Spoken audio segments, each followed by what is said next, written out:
दोस्तों, जोधपुर जिले के भूंगरा गांव में जो आगजनी की घटना हुई उससे आप सब लोग भली भांति वाकिफ हैं। इस घटना में अब तक 22 लोगों की मौत हो चुकी है और 25 से अधिक लोग अभी भी अस्पताल में जिंदगी और मौत की जंग लड़ रहे हैं।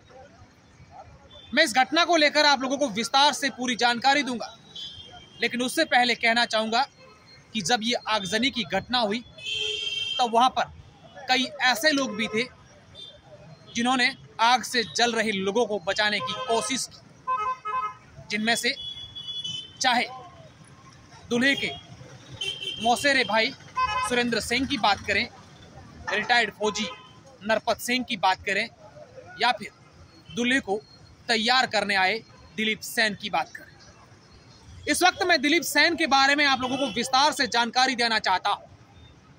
दिलीप सेन, घटना जब हुई है, जब ये शादी थी, उससे एक दिन पहले ही अपने गांव आया था। दिलीप पिछले कुछ सालों से जोधपुर में रहकर आर्मी की तैयारी कर रहा था। उसने आर्मी को लेकर कई एग्जाम भी दिए। दिलीप की एक बहन है किरण और उसके 3 भाई हैं। दिलीप की शादी अब कुछ समय पहले हुई है।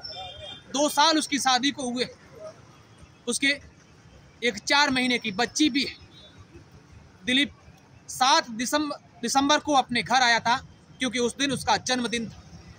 दिलीप ने अपनी पत्नी के साथ, अपने माता पिता के साथ, अपने भाइयों के साथ अपने घर पर जन्मदिन मनाया और उसके अगले दिन यानी 8 दिसंबर को सुरेंद्र सिंह की शादी थी।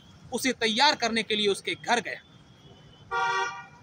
दिलीप दूल्हे को तैयार कर रहा था।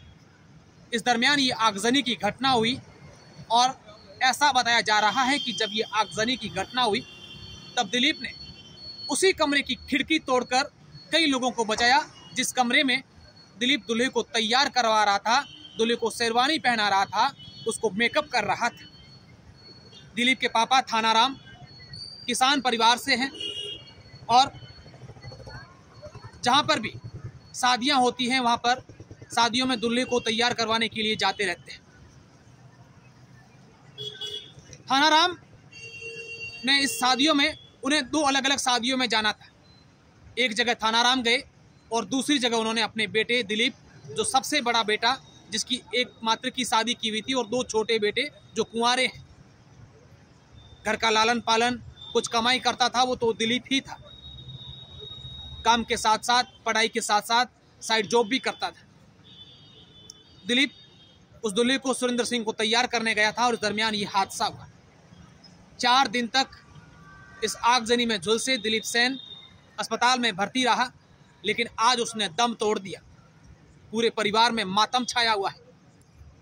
दिलीप की इकलौती बहन किरण रो रही है, चिल्ला रही है कि मेरा भाई कहाँ गया, जिसने इस घटना के एक दिन पहले अपना जन्मदिन मनाया था।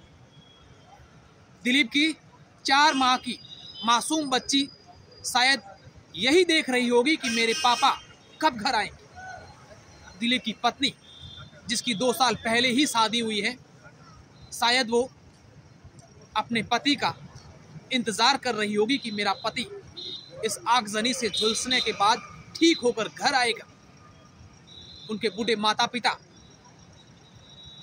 शायद यही कह रहे हैं कि भगवान ने ऐसा क्यों कर दिया, मेरे बेटे को क्यों छीन लिया। हालांकि इस आगजनी में तमाम उन 22 लोगों की जो जान गई है, उन पर दुखों का पहाड़ टूटा है।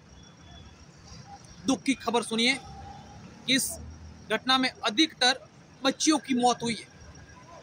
दूल्हे के माता पिता, दूल्हे के 2 सगे भतीज, दूल्हे का मौसेरा भाई सुरेंद्र सिंह, जिन्होंने भी कई लोगों को बचाया था, उसकी बहन, उसकी चाचियां, उसकी चचेरी बहनें, करीब 20 लोग इस परिवार के अपनी जान गंवा चुके हैं।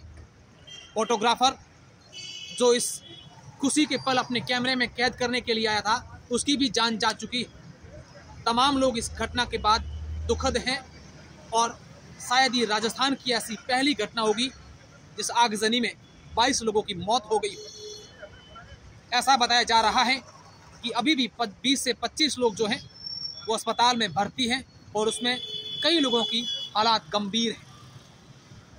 8 दिसंबर को जोधपुर जिले के भूंगरा गांव में सगत सिंह के बेटे सुरेंद्र सिंह की शादी थी। बारात रवाना होने वाली थी। कुछ ही समय बाद आंगन में नेत्रा लिया जाना था। सभी मेहमानों को उसी आंगन में बुलाया जाना था, लेकिन उससे पहले एक गैस सिलेंडर का गैस निकल गया, एक गैस का गुबार सा बन गया, बादल सा बन गया और उसके बाद एक धमाका हुआ और कुछ ही सेकंडों में ऐसा हुआ जिसके बारे में हर कोई व्यक्ति स्तब्ध है। किसी ने सोचा ही नहीं कि ऐसा हो सकता है। आज तमाम लोग जिनके साथ ये इतनी बड़ी घटना हुई है वो खुद समझ नहीं पा रहे हैं कि हमारे साथ हुआ क्या है।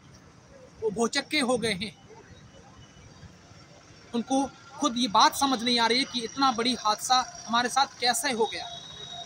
मैं तमाम लोगों से अपील करना चाहूँगा कि इन पीड़ित परिवारों की मदद के लिए आगे ज़रूर आए।